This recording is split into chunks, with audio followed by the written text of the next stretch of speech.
This video is brought to you by the Battlezoo Bestiary and Jewel of the Indigo Isles. This three-part adventure path written by Paizo veterans Patrick Rennie, Ron Lundeen, and Linda Zayas Palmer promises pirates, dragons, and treasure hunting on the high seas. Join the campaign today at kickstarter.rollforcombat.com.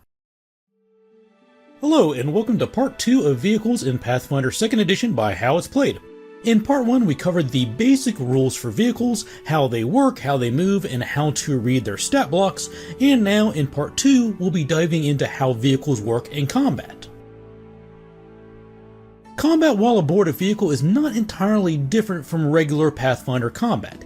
The key difference is all attacks made aboard a moving vehicle suffer an untyped penalty which is -2 if the vehicle has moved within the last round. Keep in mind that combat turns are declared in linear order but are assumed to take place simultaneously. So even if the pilot of the vehicle brings it to a stop on their turn, you will still suffer this attack penalty on your turn.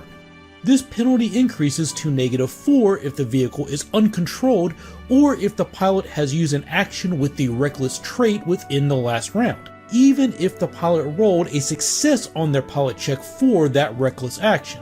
Everyone on board that vehicle will still suffer the -4 penalty for the next round.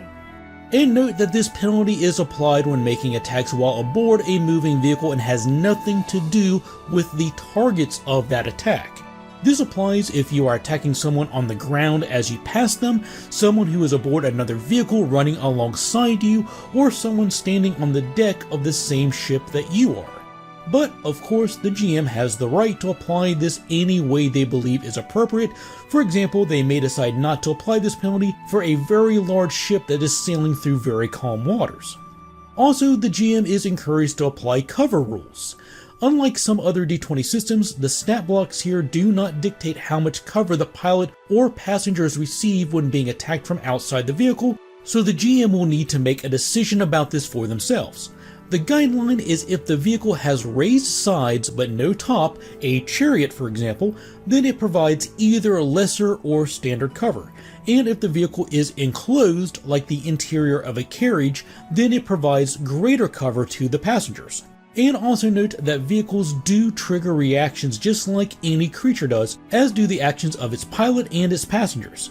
So a passing chariot will provoke attacks of opportunity just as if it was a creature, as will any actions its pilot or passengers take. Whenever a vehicle rams, runs over, or is rammed by another vehicle, collision damage occurs. This works the same as any other kind of damage in most regards, except for when it comes to any creatures being used to propel the vehicle. Whenever a pulled or rowed vehicle takes collision damage, that same amount of damage is likely to injure the creatures that are pulling or rowing it as well. When collision damage occurs, each rowing or pulling creature attempts a basic reflex save versus the collision DC of the vehicle that is applying the damage. For example, if a carriage suffers collision damage as a result of something it does, most likely by ramming into something, then each horse pulling it must make a basic reflex save versus DC 16 or suffer 2d8 damage. If one of these creatures is incapacitated or killed, the vehicle may slow or lose control at the GM's discretion. The run over action is one of the main ways of attacking with a vehicle and involves driving over or ramming into enemies. This costs 3 actions and has the reckless trait, meaning the vehicle's pilot must succeed at a piloting check in order to attempt this action.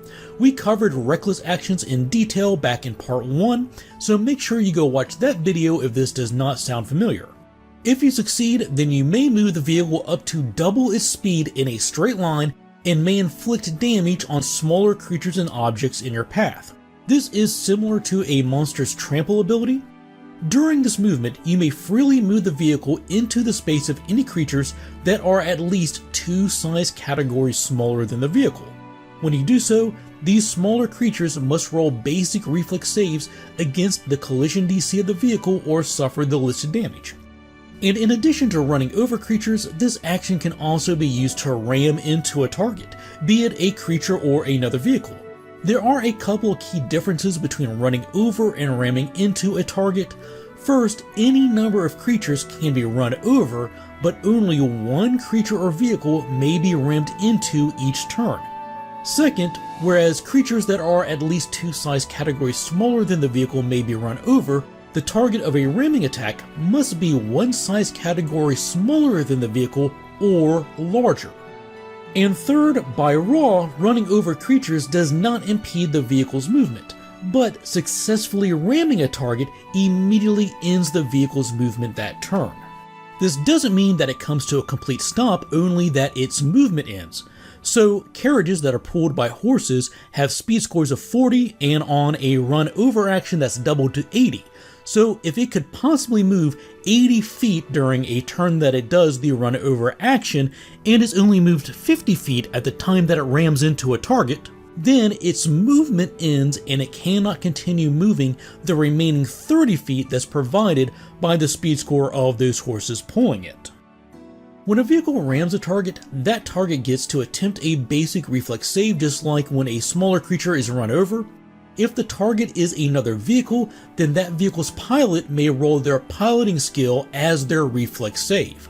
If the target of a ram suffers any damage, then the ramming vehicle and its pilot each suffer their vehicle's collision damage. There is no save rolled for the vehicle doing the ramming or for its pilot. They each automatically suffer the vehicle's listed collision damage. And as previously mentioned, when any damage is applied to a rammed target, then the vehicle's movement immediately ends. What happens after that is up to the GM to decide. By law, the vehicle's movement ends, but it doesn't say anything about what happens on the next round. The results of ramming into a person and ramming into the side of a stone building are going to be different, and the rules do not specify a result for every possible situation. Instead, the GM will need to decide what happens next. Does the vehicle keep moving at its current speed and heading? Does it glance into a square to the left or to the right? Does it come to a complete stop? All of this will be the GM's call. The GM will also need to decide what happens to any passengers.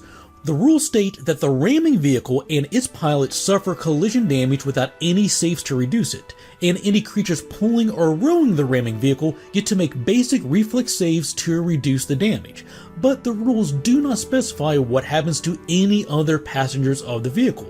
The rules also don't state if the pilot and passengers of a vehicle that you ram into suffer the damage that their vehicle does, or if a vehicle you ram into is stopped, knocked off course, or slowed down.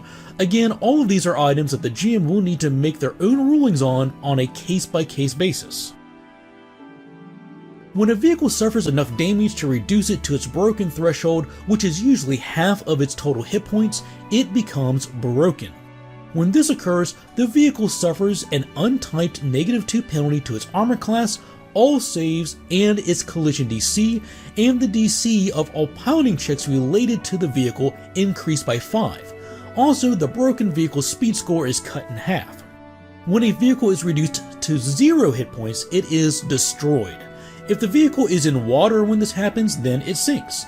If it is flying, then it falls and everyone on board suffers falling damage. And if the vehicle is being pulled or rowed when it is destroyed, then all creatures pulling or rowing it suffer its collision damage with no save to reduce it, and may also need to be physically freed from the wreckage as well. Before we close, I'd like to take a moment to thank all of my patrons. These videos would not be possible without their continued generosity and support. Members of the How It's Played Patreon community receive special benefits like exclusive content and getting to vote on the topics I cover. If you would like to support this channel and help it grow, the easiest way to do that is by subscribing and clicking the bell icon so you get notified when new videos release. And I can always be reached through Twitter and Facebook too. Thanks for watching, take care, and happy gaming!